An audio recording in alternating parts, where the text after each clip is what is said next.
You're listening to the home of all things Lindenwood sports. It's the Lions Den on KCLC HD through the Tower and on the Roar Network YouTube channel. Alrighty, good evening, Lindenwood University, and welcome to the Lions Den. My name is Justin Powell. I am joined by my co-host, as always, James Zugmeyer, as well as our athlete of the week, Milos Nenadic of your Lindenwood men's basketball team. Milos, thank you very much for joining us, and how's your day been so far? Well, thank you very much for having me. I really appreciate it. So far, so good. You know, classes, practice, and just getting ready for the next games and things to come. Love to hear it. James, you want to give a breakdown of the show to anybody who hasn't listened before? Yeah, well, I mean, if you're listening for the first time, which might be a possibility, now we actually got the Instagram working, Red Cupwood reposting stuff. Thank you, Milos, for also reposting our stuff. But Thank you. The way things usually work here is we'll have an athlete on for the first half of the show, interview them, get their takes on the season, get to know them a little bit. And then afterwards, we'll head into the Lions Den and break down all of the current NCAA team sports on campus. And then once we finish that up, we'll crown our 3 stars of the week, which you guys now vote on Instagram, and our team of the week. But without further ado, let's hop into our interview of the week. It's time for the interview of the week. Alrighty, I'll go ahead and take the lead on this one. Milos, how do you describe yourself as a person and as a basketball player overall? Oh, that's a tough question to answer. I'd honestly say, if I could say it in one word, maybe versatile. Okay. I feel like as my kind of personality, I like to dabble in many fields, right? In terms of school, in terms of basketball, in terms of hobbies and stuff in general. I like fishing, for example. But when it comes to basketball, I think, just being the position I play as a 5-man and also being able to dribble, pass, and shoot, it's kind of my lifestyle, let's say. Yeah. And so also it says you are listed as being from Ontario, Canada. What age did you come to the U.S., and was there sort of an adjustment period there, or was it just kind of natural? Well, I was born and raised in Canada, Ontario. Okay. I'm originally Serbian. My parents are from, that's my background there. And I came to the States at 16, if I'm not mistaken. Okay. I went to prep school for my last year of high school. Because COVID was happening in Canada. Yeah. And it was a horrible situation over there. All hoops are boarded up, and so any basketball, if you wanted to play, you had to come down here. And I don't know, I think I adjusted really well. And it really helped me prepare for the university, right? My sister kind of went through a similar thing, but she didn't end up going that extra year in the United States. And I guess her transition was a little bit rougher in her first year at university compared to me. Okay. Well, I was wondering, because you're from Canada, you're here in the U.S., Milos Nenadic. It makes a little bit more sense now knowing where the family's from. But when did you first get into basketball, and when did you know it was something you wanted to pursue competitively? Well, I think I started playing rep basketball, just small-town basketball back home in Canada. I think I did it when I was 11 or 12. I used to play basketball. I was more of a soccer kid when I was younger. Yeah. Always, when I go out and play with friends, it'd always be soccer. But as I said, my dad used to play basketball for the Yugoslavian national team back in the day. Oh, nice. And, he kind of stopped early and everything because of the situation there that happened. So, but he's kind of been my inspiration, and everyone that's pushing me to play on. And of course, height and talent and everything. I just fell in love with the game after playing it for a certain amount of time, and it just kept going from there on. Well, I got to ask you, is there a player that really inspired the way that you play basketball, or like a favorite player that you've always admired? Well, I'll tell you, always admired. My favorite player of all time is Kevin Durant. Okay. Love the way he plays, just everything. But if I was to say recently who I try to aspire to be more like as well, is also Nikola Jokic in the NBA. Can't say too much about him, but again, it's just kind of mixing what I can do to imitate their game, if nothing. And just try to be as good as I can. And, you bring up your fascination and love with soccer. I get that your height is kind of ideal for basketball, but I mean, I could also see that being a threat within soccer. Pretty early on in your collegiate career, did you ever think about swapping sports? Maybe possibly taking the soccer route, or was it just basketball through and through because of family and because you were already kind of established in it? Yeah, I mean, I haven't played soccer in years. Now, someone would even call me anti-talented for soccer. I'm more just follow it and everything, but there's a certain point where you're just too tall. There is some tall soccer players out there, defenders and that, but I don't think it's really. I think I was more kind of in high school, played some volleyball. That was kind of my second option, and also swimming as well. I was really, if I wasn't going to play basketball, I think I'd probably do swimming. Okay. I really like swimming, and it was kind of the one thing I'd probably excel in as well. But yeah, that's kind of, it was basketball through and through. You know, as soon as I felt good in it, had the support in it, and played well in it, it was just onwards from there. Well, swimming's always a good sport. It's a good supplementary sport because of all the cardio, you know? Yeah. For sure. And we'll get to that later with all the minutes everyone's playing this year. It definitely seems like it's paying off. But you mentioned it earlier. You ended up playing prep basketball for your last year in Ohio at the Western Reserve Academy. So how did you decide on a prep school, and what was it like playing your final year there, especially during that COVID era? Well, as I said, it was that period for basketball was really tough.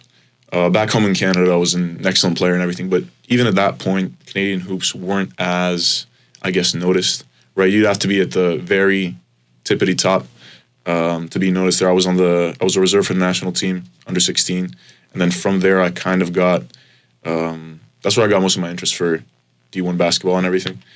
And then COVID happens.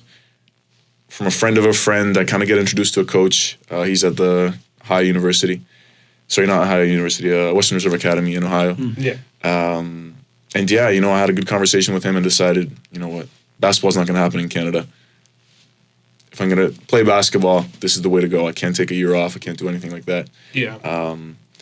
And yeah, I mean, it's private school. It was a good, very good experience just living there and being away from the parents. It was kind of my first time being away from the family for an extended period amount of time. Okay. And yeah, I think it really helped me kind of transition to this phase, and I honestly really liked it there. It was only, again, COVID and everything, it was only ended up being, I think, 10 or 11 games over that span, but even then, it's just being on the court consistently, having it available to you, it's just so much of a jump that I wouldn't have had in Canada. I do got to ask with that, because you said you only played 10 or 11 games. Did you guys have like a proper postseason and everything lined up? Because I know over here, everything basically got shut down. Like Collinsville, they're a local high school. They had a god season. I mean, they were like 30-1 at one point, and then season got shut down. So how did that kind of transpire over there? Well, again, most of the games were kind of like exhibition level games, right? Some of the masks. It was just, at that point, I think it was just the coach trying to get any games to play, because I think we got shut down afterwards. We had like a little outbreak in my dorm. I think 3 or 4 guys on the team had COVID.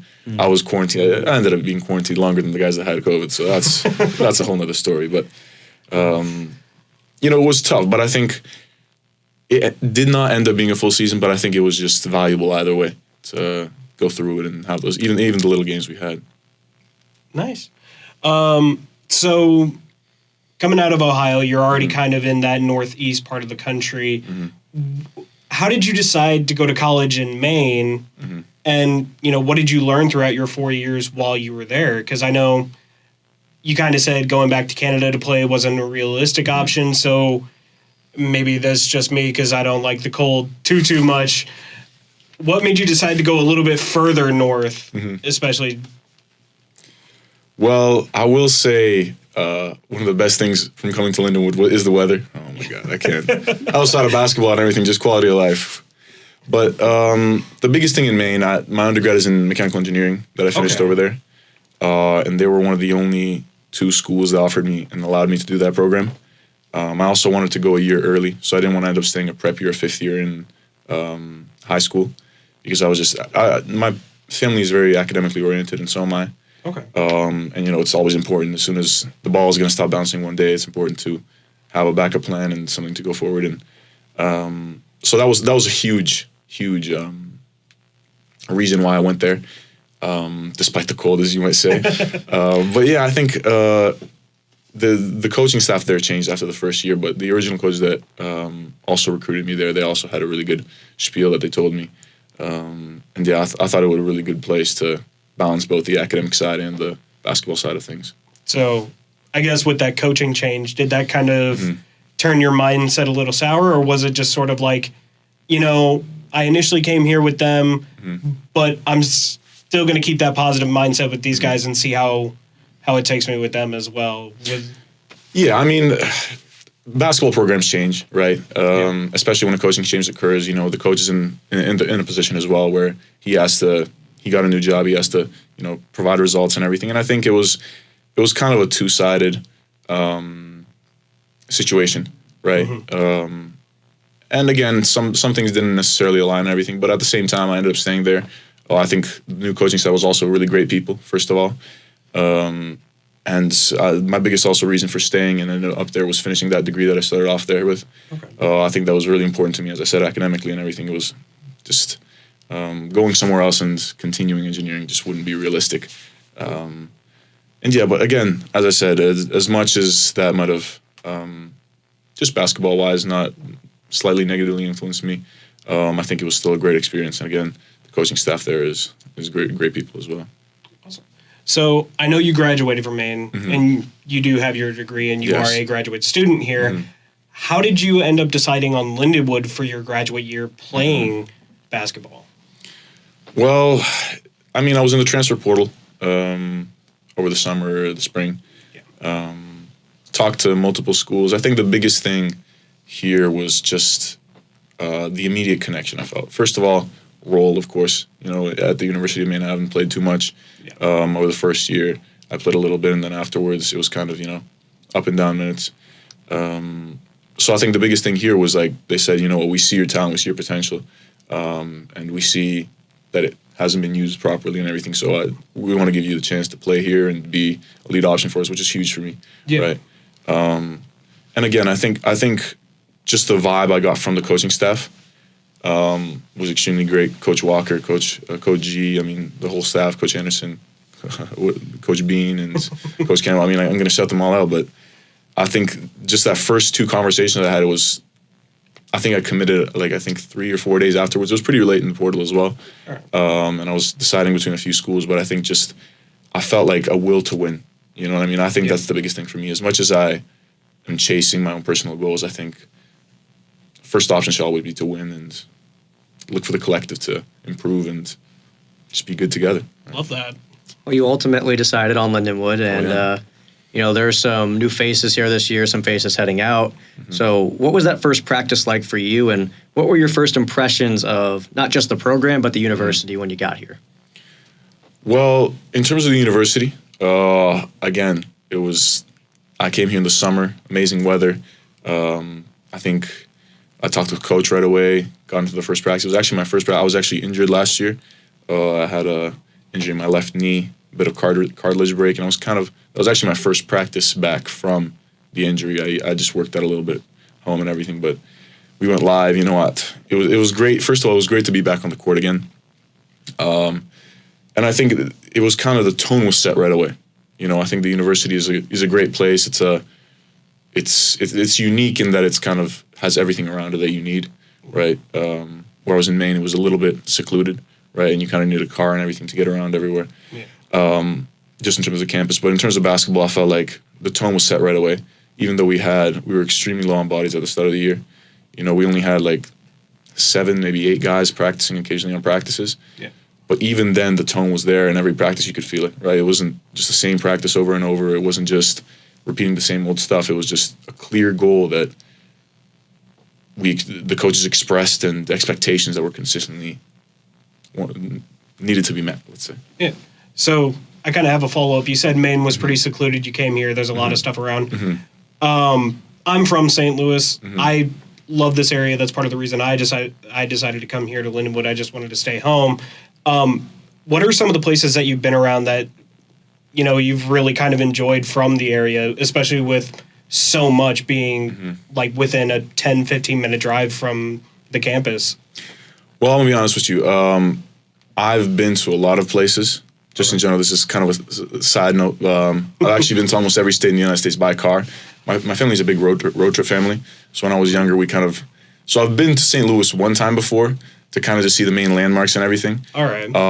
But it's nice to just kind of go with friends and see everything around here. There's also a big kind of Balkan community around this region as well. Yeah. So it's nice to see, some food that I like to enjoy. And I think I also met some people from this region there's also a nice church here as well, close by, which, to me, it's important just to have. It feels like everything you need to live, right? Yeah. Which is not, it depends from place to place. I think Maine was also really like a student town kind of oriented, which is nice. I just really, really like this. Like where I live here, close to campus, it's just like walk across the street, I can get my groceries, right? It's just not, it's really convenient. And I think it's a beautiful place to be. Awesome. Now, when you first got here, I know when we were doing research for the first few shows, going over the transfers, I was personally excited. I saw, I was hearing good things. The size also helps, 6'10". We have a center that can do all these things. You said versatile earlier. What were kind of your goals for the season coming in, and what goals did Coach Gerdeman set, especially with a new look roster? Well, individual goals, I think my goal was just to play consistent minutes, produce consistently, just being points, rebounds, assists, everything that needs to be done. And again, just kind of be, first of all, a winner. That was the biggest thing for me. My first year in Maine was kind of tough, and that kind of flipped the switch because I've always been a winner, especially in high school and everything. It's just whenever I play on a team, I want to be not necessarily the guy, but I want to be a reason, right? Yeah. And I think that was really important here. I said to myself, like, I want to be a change. Time to win. But on top of that, I think as a team, that's our same mentality, right? And what makes us so special is just individually we have our own goals, but they're all oriented at the same point. And I think that's why we had such a really good start to the season so far. And even now that we're kind of going through a little bit of a learning curve or kind of a little tiny slump, I think it's just going to be so good to watch us continue playing, especially in the second half of the season. And I think the coaches set goals. I think we've exceeded them, and I think we're just going to keep going. And that's kind of what I can say for that. So I know you kind of said versatile is how you like to describe yourself. How would you describe your role on the team specifically? Okay. I think I'm in a big leader role, right? I play a lot of minutes. I'm an experienced guy. I've been around basketball for a while. And I think the coaches rely on me being consistent, right? Consistently bringing in scoring, rebounding, defense, and just being a communicator as well. Because we have a lot of talented pieces on this team. And then sometimes we get led astray and everything. And again, as a human being, you lose yourself sometimes as well, right? So I think it's important that the coaches really rely on me a lot and trust me a lot. That's I guess the feeling of it. Because since I've gotten here, I don't think I've talked to Coach G. Everything combined, maybe an hour outside of games, But it's just we have a mutual kind of understanding. And when something's wrong, he tells me right away, and I try my best to fix it. Right? It's just relying on someone to be consistent, as I said. I think that's kind of my role here in this team, to be a leader, to be a producer, and then, of course, win. Yeah. Well, I have a follow-up on that. And, you have that relationship with him, but how different, how personable is he to each person? Some people like to be yelled at. Some people don't like to be yelled at. Some people want to be talked to more. Does he do a good job of changing that person to person? Oh, I 100% believe so.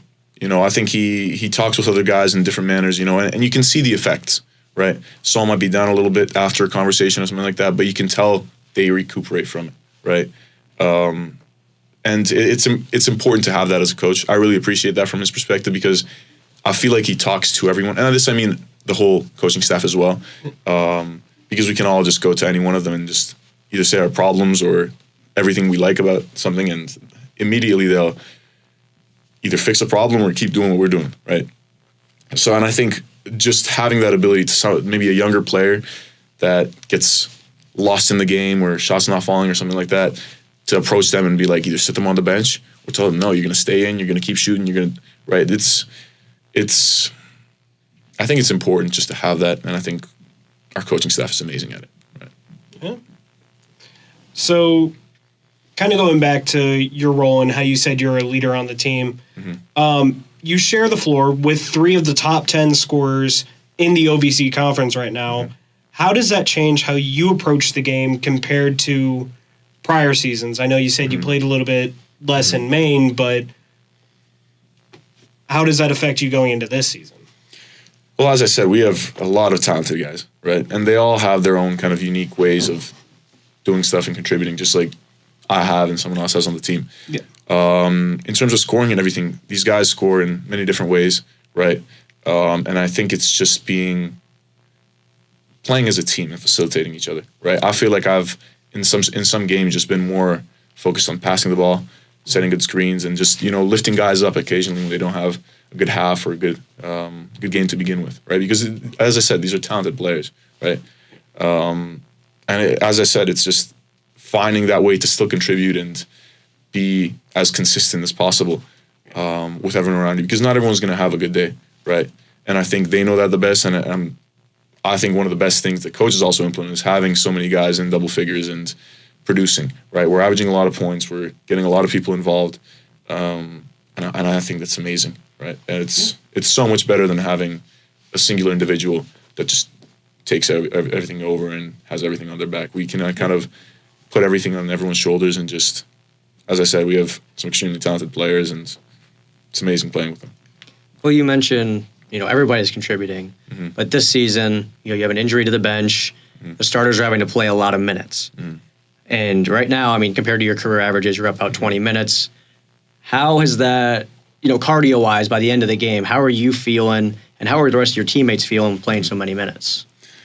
Well, I'll tell you right away. I think our second exhibition game of the season, I couldn't finish the game just because of cramping. Right? I think we had it in here. It was against SIU Carbondale.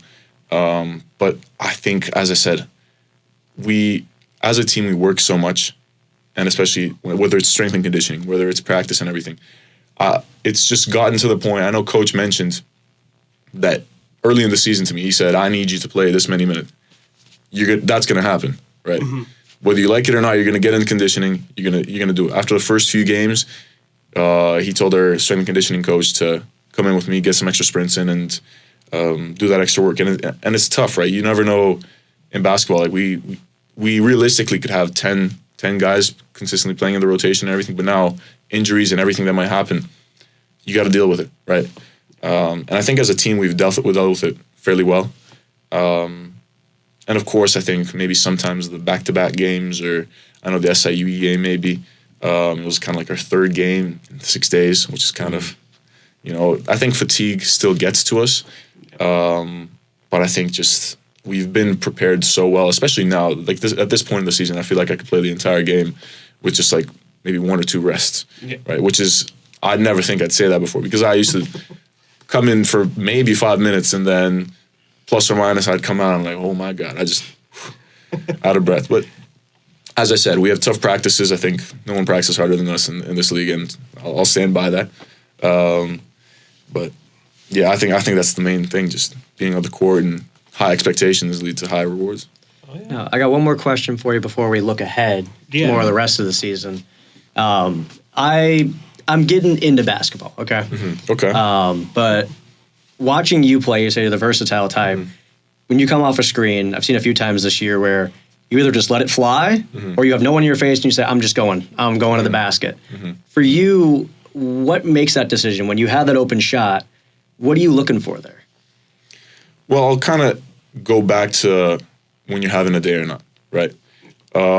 Like I'd say, for example, this year I'm shooting a three-pointer quite a bit less than usual, right? It's kind of a slump, but it's also having that confidence, right? What can I do? What am I allowed to do? And what's going to help the team, right? Because sometimes it's not even going to be either of those two options. It's going to be an extra pass that I pass to Aeneas, who's shooting, I don't know, like 40% right now from the three. Again, it's finding the winning play, but at the same time, like I trust myself enough to let that shot fly, because I know I'm a great shooter, right? On top of that, I can put the ball on the floor. So it's kind of, no, okay, I shot 2 shots, it's not going. let's try something else, right? If that's not going, let's try something else. I think that's the biggest mentality I have as an individual, and I think this team, if we adapt it even more, we're just going to be so much better, because it's unreal how much that can help a team, right? Just being kind of self-conscious of what day you're having or what you can do is just so good in terms of efficiency, in terms of team play, and just in terms of winning. Yeah. Thank you for answering that one. I know it's like a really specific game. Like, you can't just give one answer on that, depending on what the look is, but I appreciate it. So, kind of like you mentioned, we're going to look ahead towards like the rest of the season, because you guys are about halfway kind of down the home stretch of the season. What are some of the improvements that you think your team needs to do sort of on this back half to like get over that hump and get to like the playoffs even?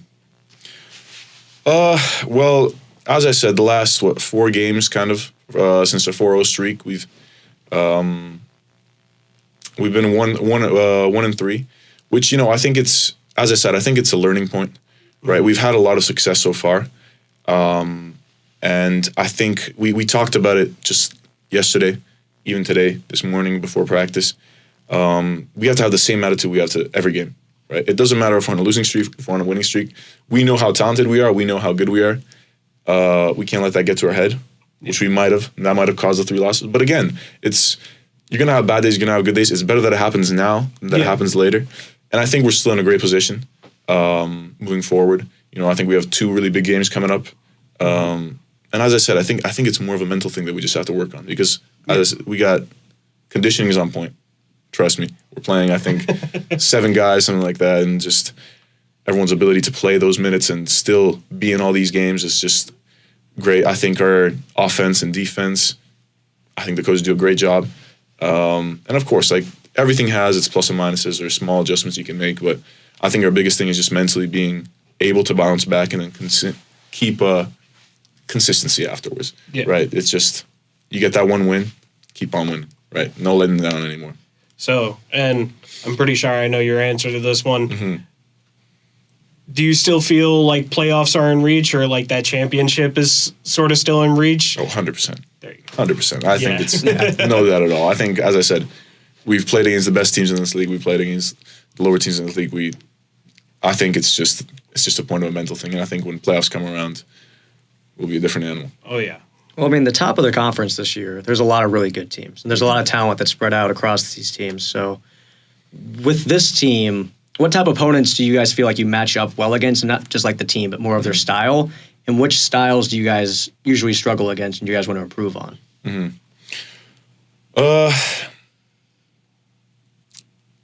you want my answer, or do you want what it should be?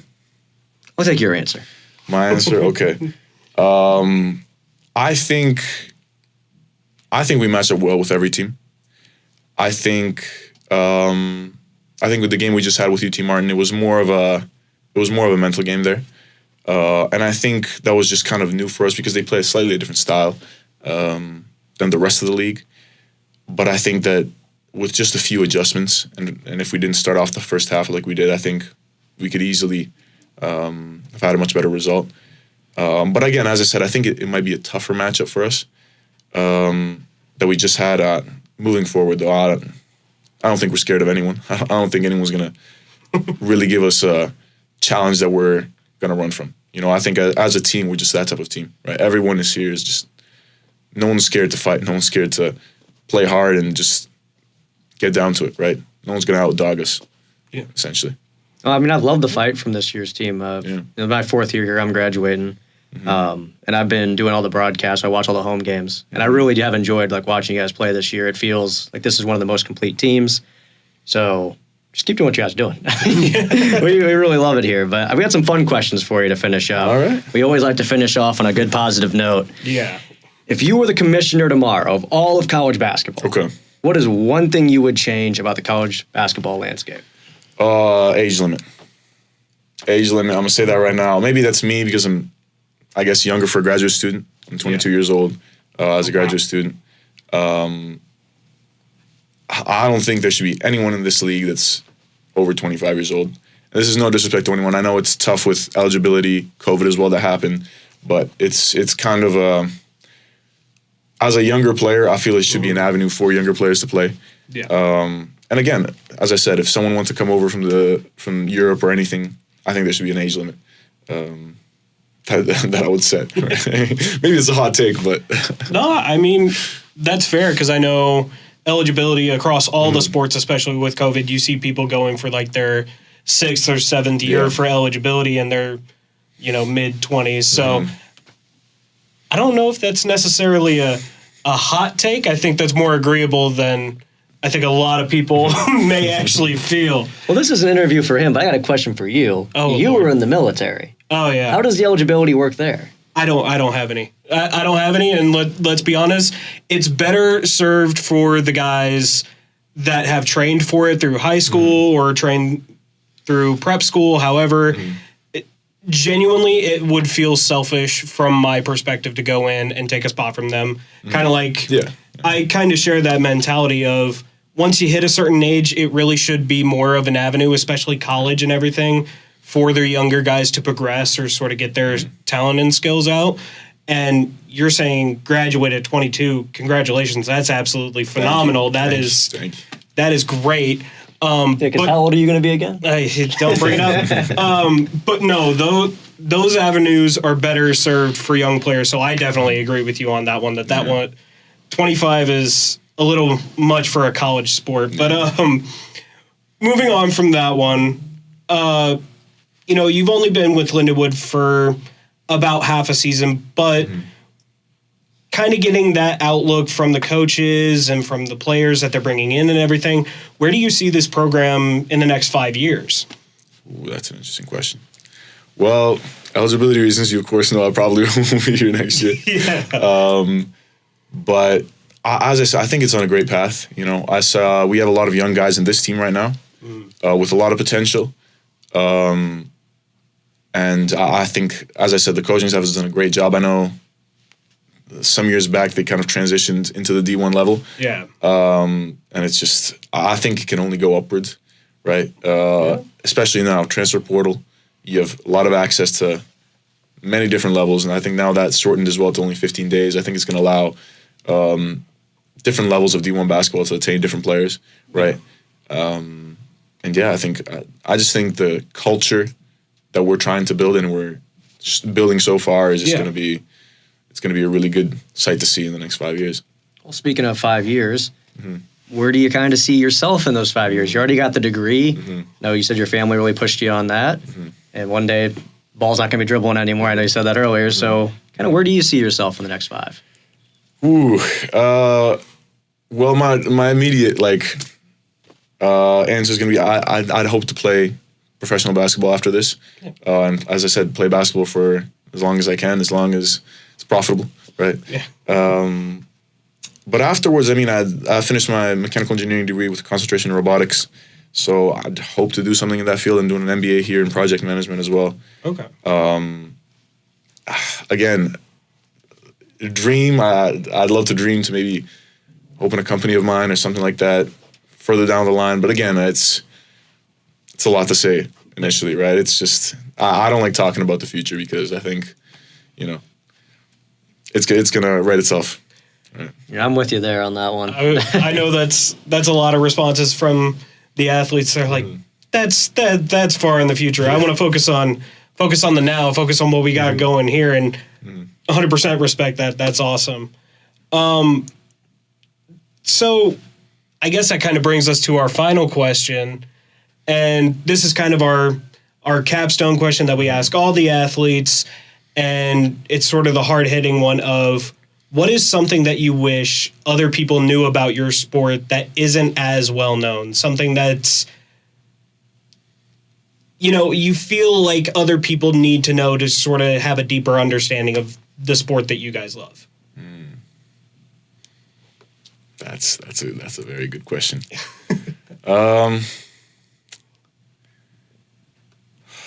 I guess for basketball, if I had to say off the top of my head, would just be, I guess, the connectedness and communication within the guys on the court. I have friends in individual sports, in different sports that are group sports, like soccer, for example, or tennis. Those are different mindsets you got to put yourself in. Here, it's somehow there's a clear line between the individual and the group, and I think it's just it's very unique. I guess, in my opinion, some other things like in basketball, some people say, oh, you can make some mistakes, you can get scored, and you can do this. All that adds up, right? Every game can be decided in a millisecond at the end of it, right? And that was kind of my biggest things that kind of drew me away from soccer when I was younger. Is it's as fun of a game as it is, and how monumental a goal scored is. It's still like you're a minute down. There's a high chance you're not going to come back, right? Whereas basketball, in a minute, so much can happen, right? So many points can be scored. So many lead can change 4 times in that time. And I think it's just how dynamic and how I guess you need to just be in a different mindset as a group and as an individual in the sport itself. Yeah. Awesome. Well, I think that pretty much wraps up the questions that we have for you. Do you got anything for us before we let you take off? No. I mean, I really enjoyed it. I thought it was pretty cool, kind of being here and going through all this. Yeah. Well, awesome. We'll probably reach out later in the year, get more athletes on as we like to do. We still got some sports we got to cover. And I guess that also means, hey, if you're on Instagram, you're seeing these posts, tell us who you want to see next. Yeah. Because Milos, we really appreciate you having you. That's not English. We really appreciate having you on the show here today. And I think I'm going to walk you guys out. We're going to get a photo out there. And Justin, help you take the viewers into the Lions Den. Let's go. It's time to go inside the Lions Den and break down every current Lindenwood sports team.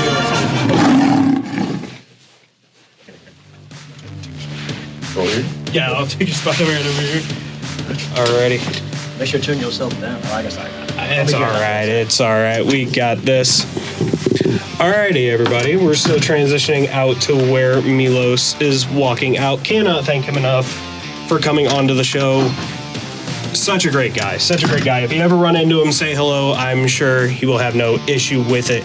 Now, speaking of a men's basketball player, we're going to look into the men's basketball season. So, they picked up the win on the road against SEMO with a final score line coming to 88-76.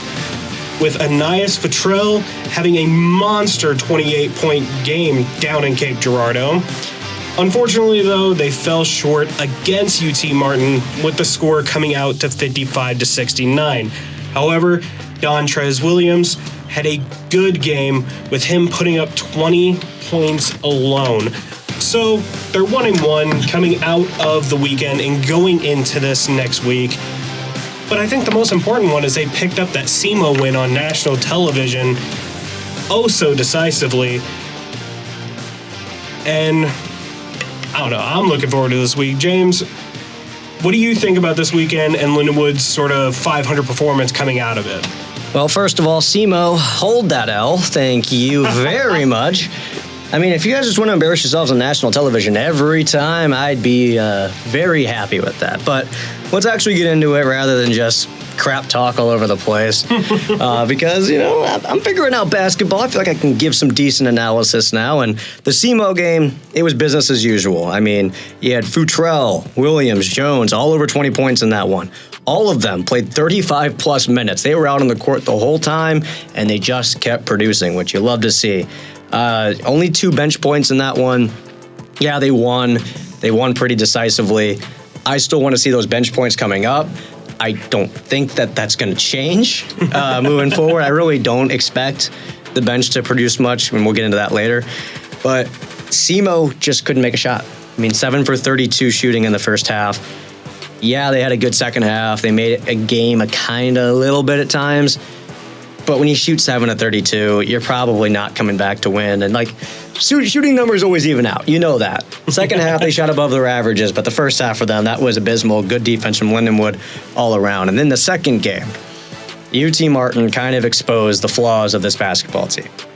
I mean, yeah, we're not the greatest shooting team in the world, but we have Anias Futrell, and usually that's enough. We can make some threes. We shot 10% from 3 in that game. Ooh. Yeah, no, you can't do that. against a team like UT Martin that is so lengthy, they have all this size, you have to make your shots. And as Milos said earlier, it was kind of a mental game where guys just got in their own head. Of course, we're learning that now. Watching the game, it was just, okay, the guys are not making their shots. Yeah. But that's the big problem with this team. When they're not making shots, the other team can say, okay, you guys can't shoot anymore. We're going to crowd the paint and take away Jadis Jones. Because as we know, Jadis Jones is a paint monster. He makes all the shots down there. He's so hard to stop. He's so dominant. He can do all sorts of things. But when you take him away, all of a sudden, you're having to hit weird middies and you're having to find ways to get Milos involved and have to rely on him for scoring. And he's good. There's a lot of good guys on this team. But when you throw a monkey wrench into the equation where you're shooting 10% from three, you're not going to beat a UT Martin. And that's exactly why they lost that game. So I think some bench changes need to happen. There's not too much you can do. And I know Milos very excited about his team. The coaching staff still very confident in what they have here. Is this going to change anything that I'm about to say? No, but I still recommend it. I think Todd Beag needs a chance. He's been a pretty decent shooter wherever he's been in his career. And I hate to name names on the team, but I think Kevin Anthony right now, he's been struggling. He hasn't been contributing too much. Maybe Todd needs to get a little bit of playing time and go in there and just see what he's got. You know, he's only played a few minutes so far this year, but in those minutes, I think he's 3 for 4 shooting. Like, doesn't mean anything whatsoever, but it looks nice. Just give him a chance. I would like to see him a little bit moving forward, or at least rest somebody if you can, especially against a lesser team to keep guys fresh. And then also, Robert Lewis. He is hot and he's cold. He's yes and he's no. He's in and he's out. Dude, he has 6 games this year with 10-plus points. I didn't think we were going to have a Katy Perry segment on the show. Yes, we are. We grew up in that era. 6 games with 10-plus points. But he has a 2-to-1 turnover to assist ratio on the season. So he's turning the ball over twice as much as he's assisting. So he's coming in to score. But he's also a foul machine on occasion where he's tied for second in fouls on this team this season, but 7th in minutes. And realistically, he's still your second best option off the bench. So if I'm Kyle Gerdeman, I'm looking at him and I'm saying, I gotta figure him out. Like, is he gonna have a good game or is he not having a good game? Yeah. I don't know how easy it is to read. I've never met the man. But he is a key in a lot of these games. If you can get production from him, you're probably going to win because you have a great rotation that you already got. Get some guy off the bench, get some production for once. So big. But if he's going to come in and he's going to turn the ball over a bunch and he's not going to make shots and he's going to turn the ball over, that's a problem. You know something I kind of suggest there? What?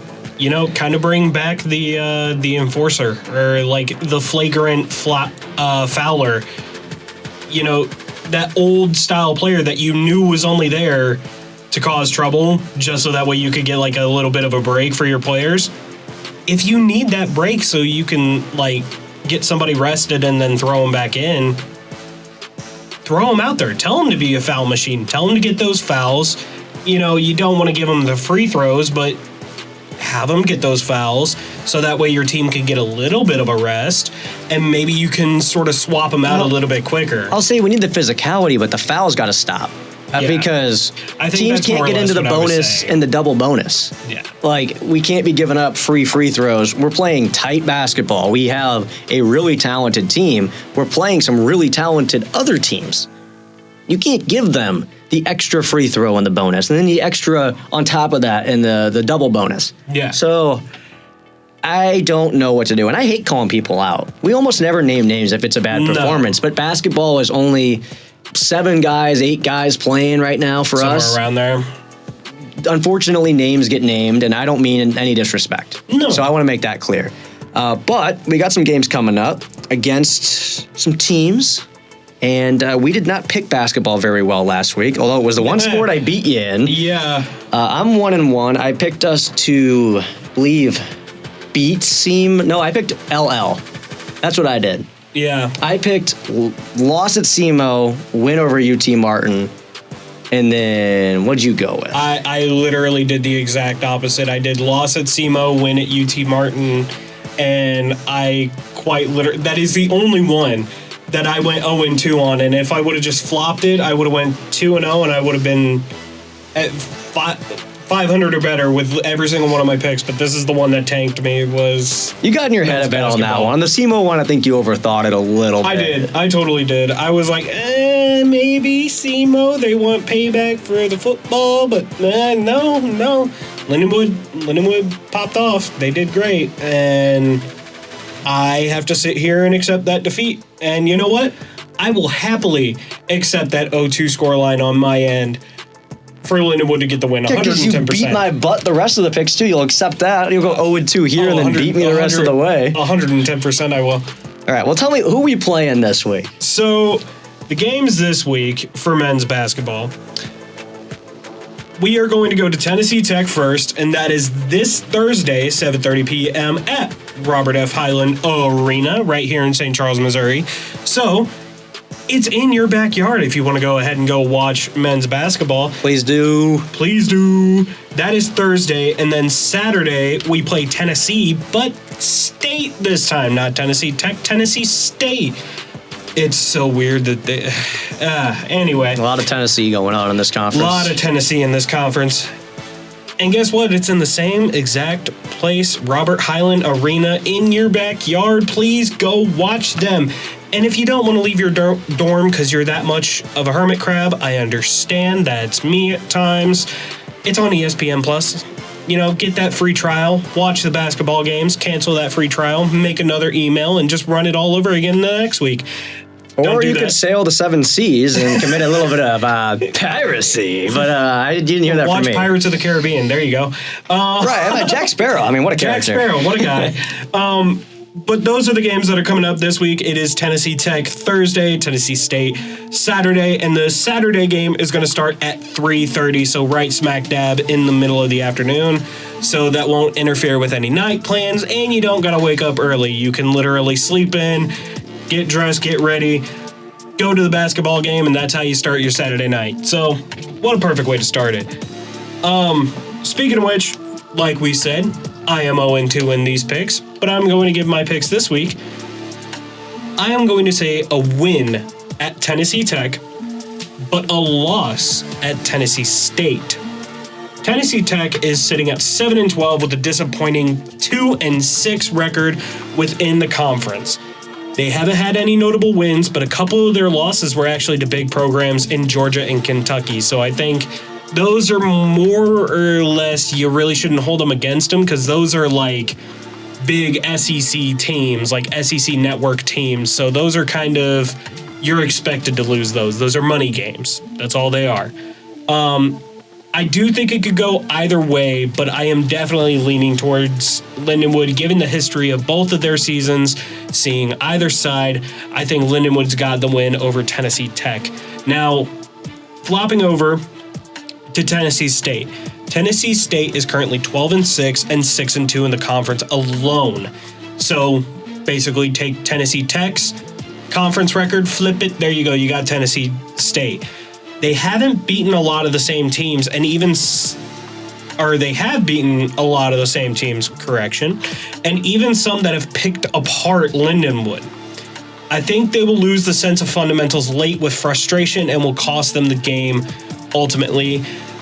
I know some of those mental games kind of come in. Milos even mentioned, like over the past 4 games, those mental errors were kind of getting into it. I think if they don't take charge right off rip and they start to go up and start to really kind of bulldoze this Tennessee State defense, they're going to lose all sense of direction. They're going to get in their head a little bit too much, and that's what's going to cause the downfall here. While I said the first one could go either way, I do think Tennessee State could go either way. However, Tennessee Tech, W, Tennessee State, I'm going to say a loss for now, but obviously hoping for a W. Well, we always hope for a W, but I'm going to be Mr. Optimist this week, At least with this team. Last week I was so pessimistic. Yeah, you were. We talked about it before the show. I was just like, oh, the season's over. It's coming apart. We don't have any bench scoring. And then people are missing shots. Somebody play the My Chemical Romance for him real quick. Yeah, well, this week I am going to go with a win versus Tennessee Tech. We are 7-1 at home this season, and Tennessee Tech, they are 1-4 against the top 5 teams in the conference, where they've lost by an average of 10 points in those games. So I'm going with the W. I mean, that's a game you should win. Come on now. They're not that good. Tennessee State, they're weird. They were a very weird basketball team when you really dig into them and the numbers. Like, without the numbers, you can look at them and say, okay, they play fast, they're efficient, they score a lot of points, they're actually first in scoring in the conference, but they also do not turn the ball over, which is really impressive for how fast they play and how many points they put up. They're actually last in the conference in total turnovers this year. So they're doing great. Yeah. I mean, that is a very hard style to play. They're asking a lot of their players. They're able to execute it. They're efficient, but they don't play defense whatsoever. Yeah. They also do not rebound. They give up a whole lot of points. They are not going up for their shots. They are setting up their offense. They are shooting it, and they're trying to get back on defense. Mm-hmm. And I think the Lindenwood can really take advantage of that. I mean, their big three with Futrell, with Jones, with Don Trez, with Clayton Jackson. I mean, all these guys, you're going up against a team that lets you score. Well, these are natural-born scorers. So I really think Lindenwood is going to get in a dogfight here. It's going to come down right to the end of the game, but we have the dogs, we have the horses, we have the Lions to outpace them. Give me the Lions in both games this week. We're going W and W. All right, there you go. Well, we've talked about the men's. Let's swap on over to the women's basketball team. Currently at 13-6 with a 5-3 record within the OVC coming out of their doubleheader conference weekend. They picked up the win against SEMO with a final score line of 78-66, and a Lions Den familiar, Alicia Jones, putting up a 23-point score line herself. Very good. Unfortunately, though, kind of like the men's team, they dropped the second game against UT Martin, only this one ended in a nail-biting 70-73 scoreline. Top scorer was still Alicia Jones, where she put up 19 points against UT Martin. Now, James, we talked about it before the show, and you even mentioned it a little bit in the interview with Milos. You have some choice words about that second game with UT Martin. Why don't you break down that SEMO game first, and then I'll let you have the floor with your issues with the UT Martin game, as it were. Well, I'll say, when it comes to basketball, you don't want me on the floor. I am atrocious. I play okay defense, but I'm too small. Yeah. So I get bodied. But SEMO, that was a game where I was slightly concerned. I mean, we won, but it was a bit of a dogfight. It felt like a trap game. It was a hungry team you're going against. It's a rivalry, but your top players performed. Coffee, another double-double. Norwood, career high, 12 points. Very nice from the freshman. There you go. Great to see some development. You got the stars going. You win a game against your rival, and then UT Martin happens. And, look, this is how this game was decided. The girl on their team, very, very good at basketball. Dude, Kenley McCarran, great for you. I'm so happy you scored 40 points. Mm-hmm. Why did you do it against us? That is annoying as hell. But the big thing is the BS blocking call right at the end of the game. We come right down to the end of it. Gracie Kelsey, both feet set, not in the restricted zone, and just gets blown up by their leading scorer. I mean, McCarran, maybe she loses her footing, but she Ray Lewis'd into her. Come on, man. And the referee at that point in the game, I don't think you can make that call. I don't think you can. No. Because both feet are basically set. Now, you can argue maybe the right foot, but also the right foot got kneed directly into it, and then it slid out of the way. I'm sorry, but if I take a knee to the leg, my foot is going to slide. Dude, she was perfectly set. Maybe you could argue it. Maybe at 20% of the time you call that. I don't like that call in that spot. I thought I'd be a lot angrier and go off on it, but I don't want to be too mean. You know, like the referees, for the most part, called a good game. But when the crowd, like the fans, are like laughing to themselves, you can hear it on the audio. Oh, really? They didn't think it was a foul. They were shocked it was called. At least the fans sitting close to the microphone. Even the Homer announcers were kind of like, maybe the foot wasn't set. Let's wait to see if she's in the restricted zone. She wasn't in the restricted zone. Dead silence. Maybe the foot wasn't set.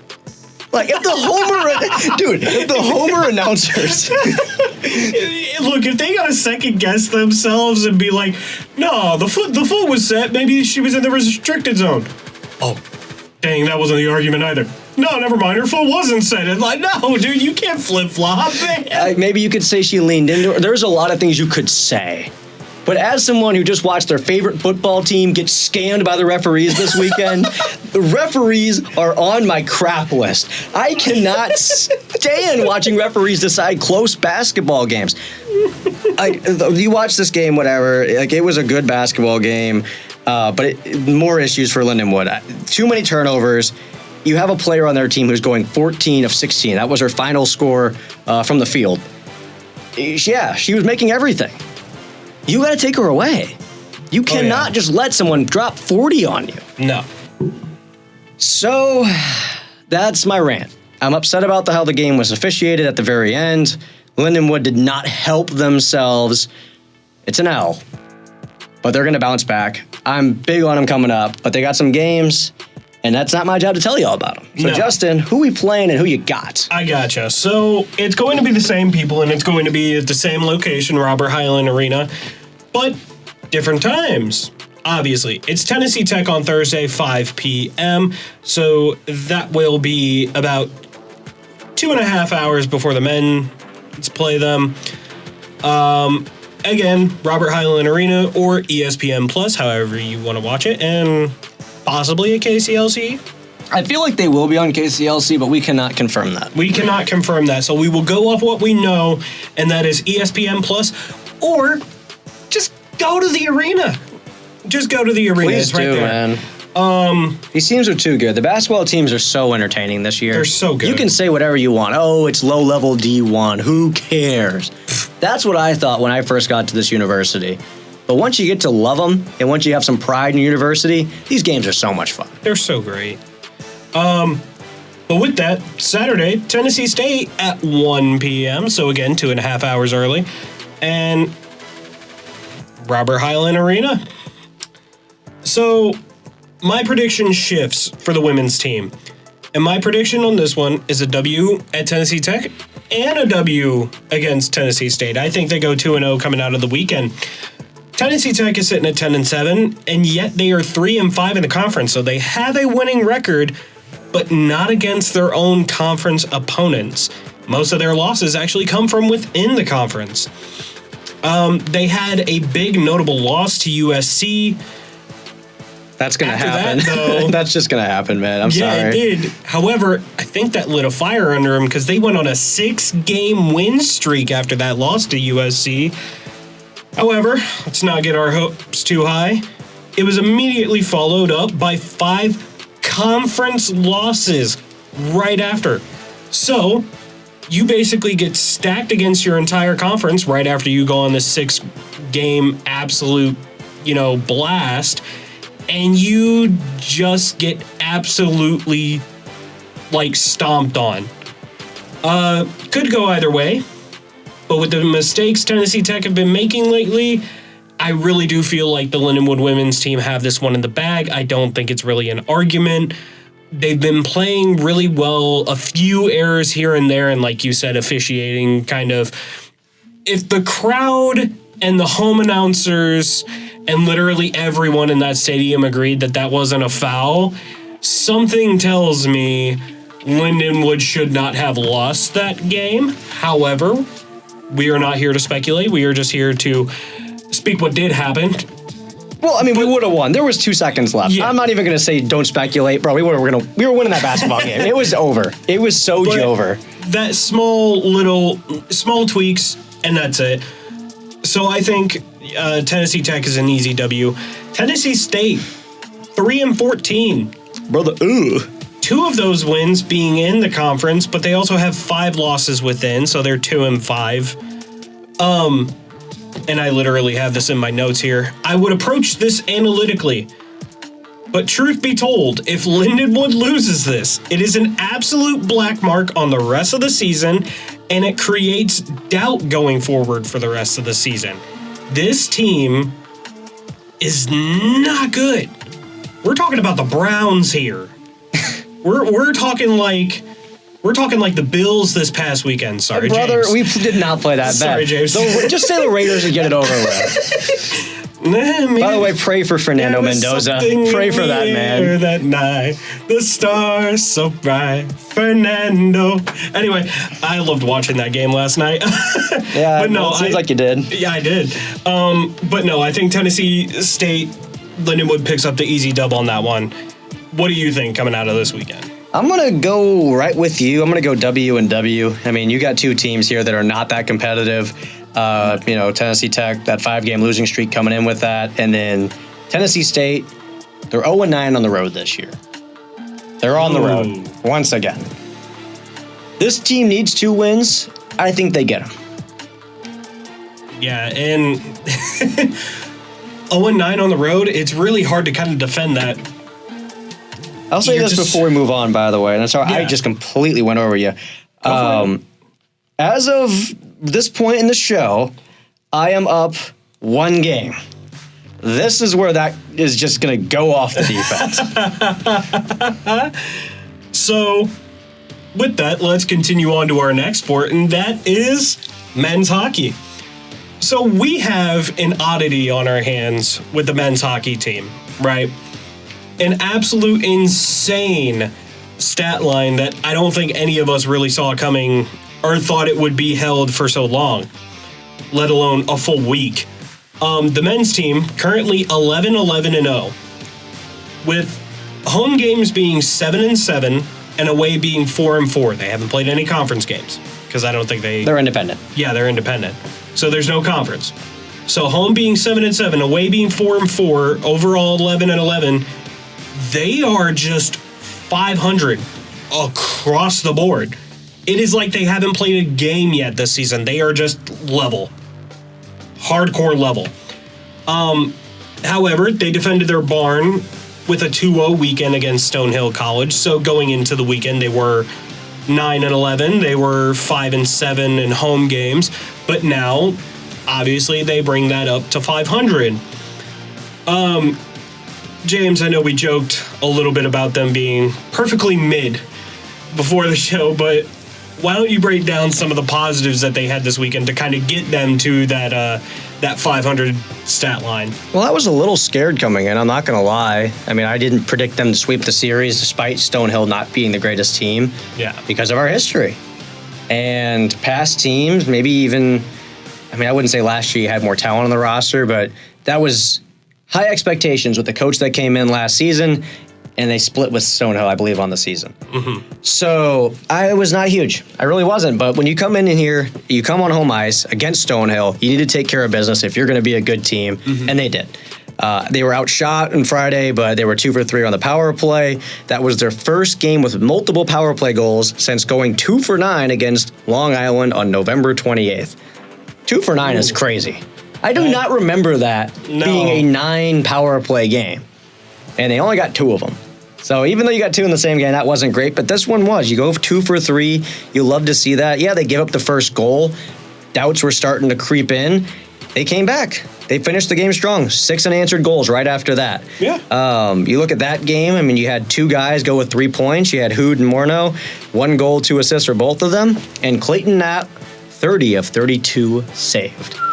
Very nice from him. He's been on the struggle bus. The whole goaltending tandem has been on the struggle bus. So, But you cannot fight that one. no, that is exactly what this team needed. I said they needed him to steal a game, and he didn't steal it, but he had a good one. That's what you need. You need your goalies to just... He definitely stole out with 30 of 32. Well, it's Stonehill. Yeah. And you scored 6 goals. Yeah. It's not like it was like a 1-0 shutout and he just stood on his head. But I don't want to take away from it. We're getting now it's sounding bad. Yeah, no, Clayton, just good performance from him overall. I like what I'm seeing from him confidence-wise. That, like, yeah, they've struggled a bit, but he was able to bounce back in this one, get back in net, give him a good game. And then Saturday, more of the same. You know, Knapp, 33 saves and 34 shots. Now we're starting to talk about stealing you a game. First back-to-back for him since October 24th and 25th versus Miami. And from that point on, the rest of the season, except for one series, they were going with him and Bierman, start one game, other one starts the other. Coach is saying, hey, man, we need some consistency in net. You were good last night. Get back in there. So Keith Fisher, I absolutely love that strategy. Just go with what's working, because this team was on a skid coming into this one. And this game also 1 for 2 on the power play, and Jake Southgate's first multi-goal game of the season, and he has goals in 3 straight. So perfect weekend. That's all you could ask from them. You got good goaltending. The offense showed up. Defensively wasn't a liability. Yeah, they had their moments. Every team does. But they won. Yeah. It's a sweep. We're celebrating. I don't care if it's Stonehill or Michigan. I'm taking a sweep. A sweep's a sweep. And speaking of a sweep, that's exactly what I did to you in the men's ice hockey predictions last week. I swept those predictions. I'm 2-0 right now.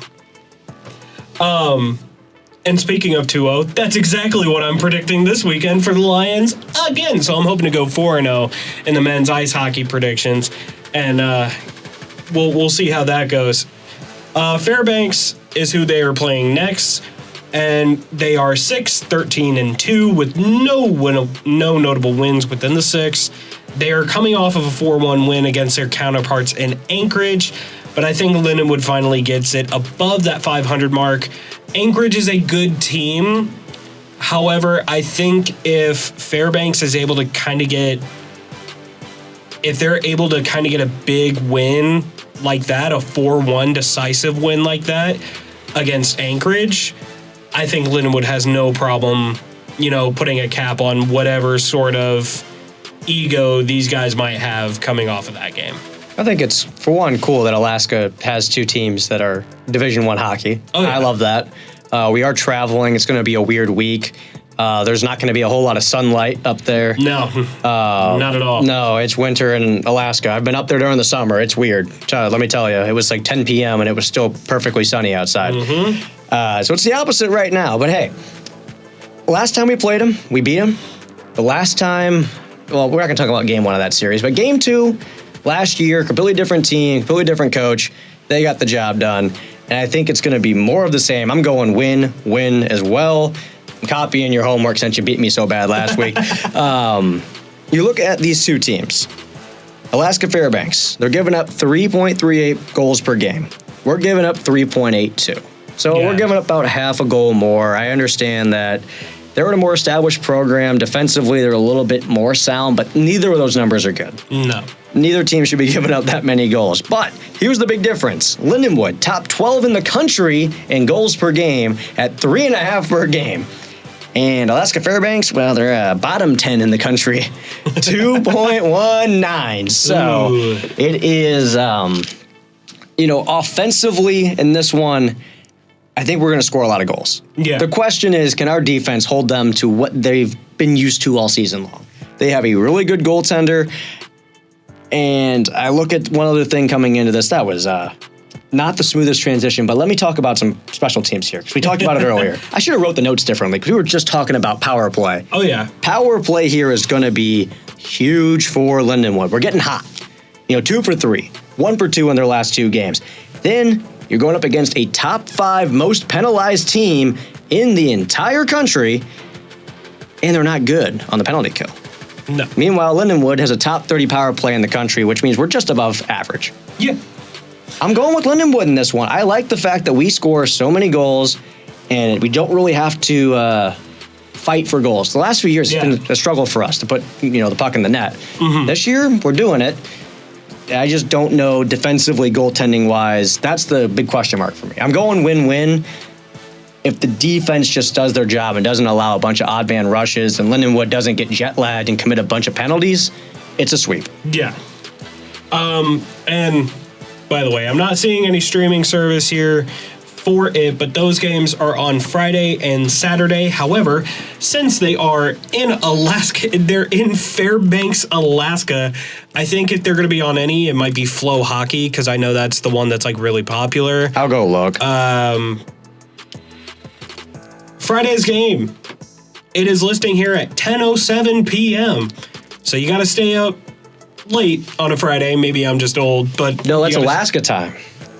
Oh. Yeah. So 7:07, I think, is our time. They got some weird time zones up there, man.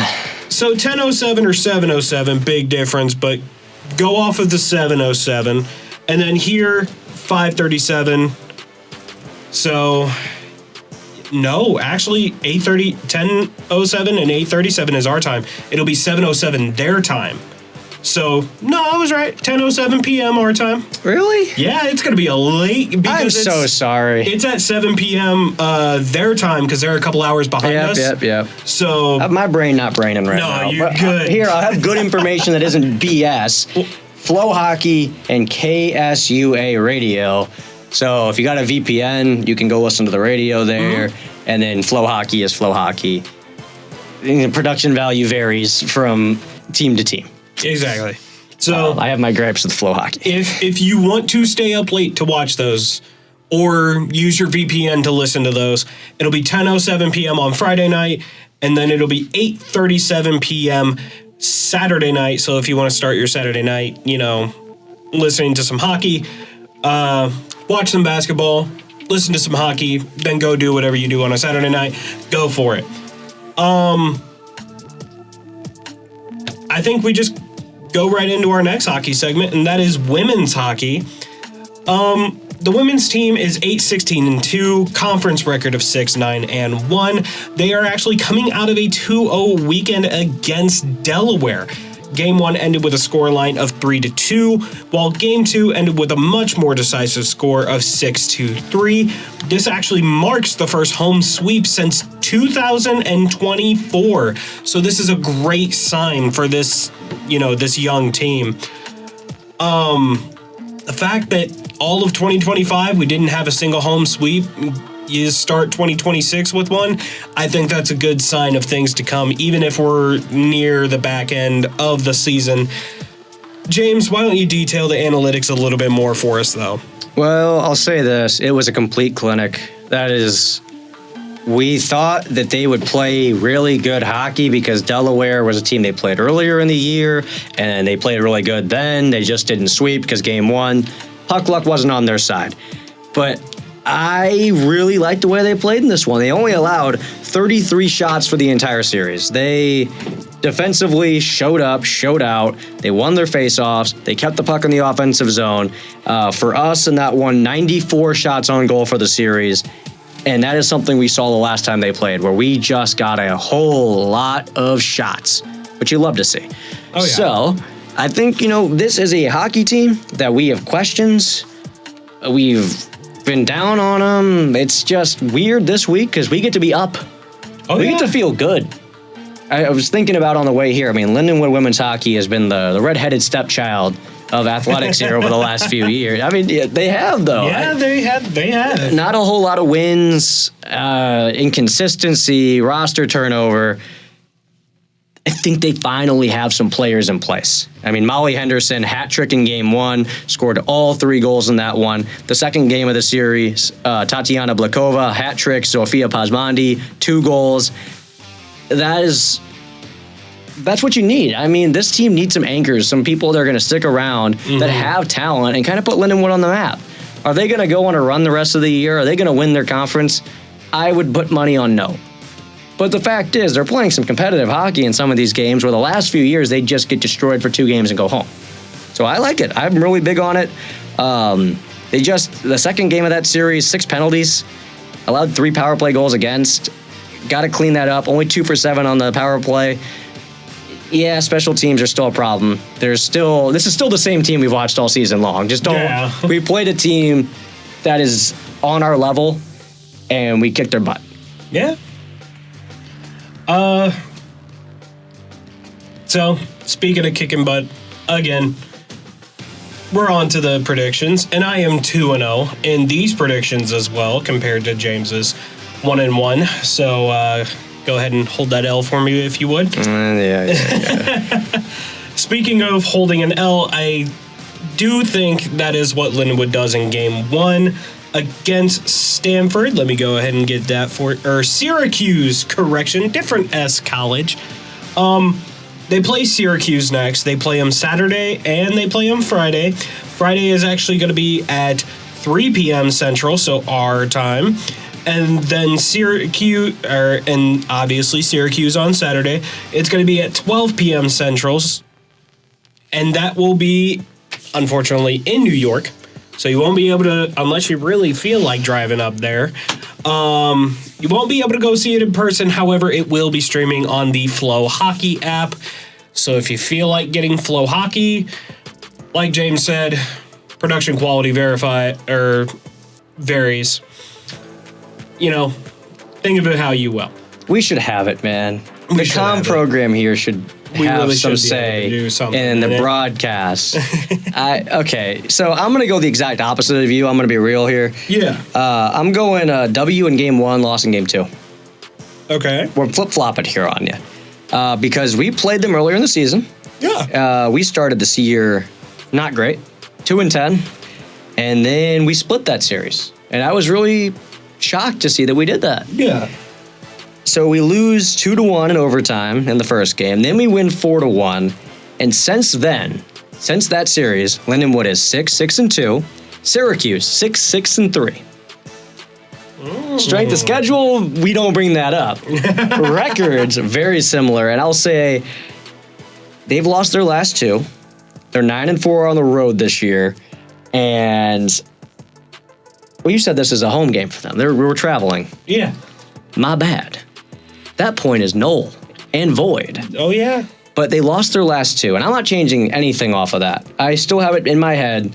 Lindenwood has momentum coming in. They have a sweep.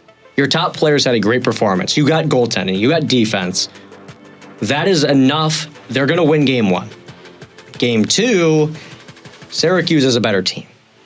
They have more talent. They're not going to like losing to a Lindenwood. It's going to be like the Denver series earlier this year for the men where they won game 1 and game 2. I would not have wanted to be on that ice. Coach is going to give Syracuse a little bit of a chewing in the locker room. They're going to come out and beat us in game 2. That's the way I see it. So we're flip-flopped. So there's a strong chance that one of us goes 2-0, one of us goes 0-2. I like that. There is. And, I think you need the 2-0 more than I need the 2-0, honestly. At least for hockey. I give you so much crap about hockey because it wasn't your thing coming in. And yet, who's 4-0 in both hockey? And who's 2-2?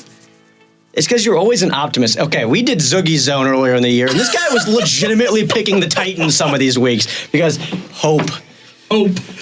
No, they got one player that's good, guys. No. It wasn't the Titans. It was the Jets. No, you also picked the Titans. Did I pick the Titans? You picked the Titans over the Colts at one point. Oh, I was delusional. Yeah. Oh, that's why we were getting YouTube comments. The Colts were going to be good. Well, until, But Indiana we knew the Jones. Titans were booty butt cheeks. We knew they weren't going to be anything. That's really kind of fair. Anyway, so let's move to a different sport now. One that I still think I'm beating you in. No, we're tied in this one. Yeah, we are very tied. We're tied in this one. Men's volleyball. So they are actually 3-1 now on the season after they come out of the Under Armour Challenge with an amazing 2-0 record. They beat CSUN 3-1 with Owen Walsh supporting 14 kills against them. They would also defeat Menlo College 3-0 with Brendan Luthane being the star in that one with 12 kills out of it. How did you think of their performance this weekend? Well, I'd like to say the CSUN game, we didn't give them a chance. No, we didn't. Only one ranked win last year. This year, I thought it'd be more of the same. And, I'm very, very happy and surprised. Yeah. And I think it's sustainable. I really do. this team looked really, really good. And I'll say that their serve receives were much better. You're not seeing as many mistakes as you saw in past years. They're transitioning quickly into their offense. They're getting more attacks, more opportunities over the net, less mistakes where it's a throwaway possession. This all leads to opportunities. We know we have talent. We've always had talent. But mistakes add up. Hitting the ball into the net on serves adds up. Hitting out of bounds on serves adds up. Having to set it back over the net because you couldn't get the offense going adds up. You didn't see it. Yeah. And this was against a ranked opponent. I want to just shout out Zach Solomon here and Owen Walsh, Grant Amir. Zach Solomon, he's a robot, dude. This is not a real dude. Like, 47 assists to only 3 errors in that first game against CSUN. Like, the dude doesn't miss. His chemistry with other players is insane. I mean, he has to be, like, in their brain. Like, dude's telekinetic. Like, he's just there. He's in their brains. Yeah. Because he always knows where they're going to be. He's always giving them a good ball. I love watching him play volleyball. And this is from someone who never liked volleyball his entire life. And I like watching this man play. Owen Walsh, Grant Amir, both hit over 600 in that first one. Efficiency. Didn't have it last year. A lot of errors. This team is talented. They're cleaning it up now. Yeah. And then Menlo, well, we went BTA. Michael Irving would be proud of how we handled them in that one. Held them to a negative hitting percentage while we were over 400 in that one. And we only made 9 attacking errors, plus 10 aces. This team always likes to get a little bit risky. They love being risky on the serves. Yeah. They want aces. It's bit them in the butt in past years, but to start the year this year, it's working. I'm going to let it slide for now and just ignore the errors. There's less of them, so I'm going to let it slide. There's more aces than errors, so something's saying that the aces are working this year. Well, ratio-wise, yeah. I mean, you're always going to have more errors. Stuff's going to happen. It's hard to get an ace at this level. But if you can steal a point, steal a point. It's kind of like the home run to strikeout argument. Like, you're going to strike out a whole lot more than you're going to hit home runs, but there's a ratio there, and if you can stay within it, you're going to be pretty successful. Yeah. Well, speaking of ratios, we're at an even ratio with these predictions, and I'll just go ahead and give mine. I think we pick up the W versus Quincy. This is not the week that we are going to separate and score. Lindenwood is their opening opponent, and that's coming off of not the best season where they had an 8-19 season. Should be short, decisive, with no real backlash. I think Lindenwood's just going to tear these guys apart to, kind of kill their season as soon as it starts. Yeah, give me the W. Yeah, I'm going W as well. We've won 9 straight against these fools. I mean, we used to be in the same conference as them, have a long, storied history, but we moved up in the world. Yeah. They stayed down at the Div 2 level. This is a tune-up game. This was supposed to be a game for Lindenwood. Okay, you played Long Beach, you played CSUN. Supposed to lose both of them. We won one of them. This was supposed to be a get-right one. Well, we don't really need a get-right. Let's just go out there, play some of the young guys, get them some experience, get them in the rotation, and let's get a 3-set W. Yeah. So, sorry about that. Yeah, you good over there, buddy? This has been a long show. This is a marathon. It's been a very long show. But, it had a absolutely amazing interview. But now let's get to the wrap-up 3 stars of the week, people. It's time for the 3 stars of the week. Alrighty, we're going to kick off the 3 stars with the number 3 star, and that is, in fact, Zach Solomon of the men's volleyball team. On Saturday's game, he had an impressive 47 assists Friday's game, he had an impressive 47 assists. I have my days all mixed up. He would follow that up with an all-around great performance Saturday against Menlo with 3 digs and 23 assists, totaling 70 assists throughout the whole weekend, which did in fact earn him the MIVA Offensive Player of the Week. So, Mr. Solomon, Zach, thank you very much for being part of the Lindenwood team, and you are one of the stars of the week. Definitely deserved, and it came down to a tiebreaker. I'm not going to explain my means of how I did it, but we have polls on Instagram for you guys to vote on now, so please continue to interact with us. It just feels right to be student radio and have the students making decisions. But coming in at number 2, we have his very own teammate, Owen Walsh, led the team in kills versus CSUN with 14, and he hit .667 this week.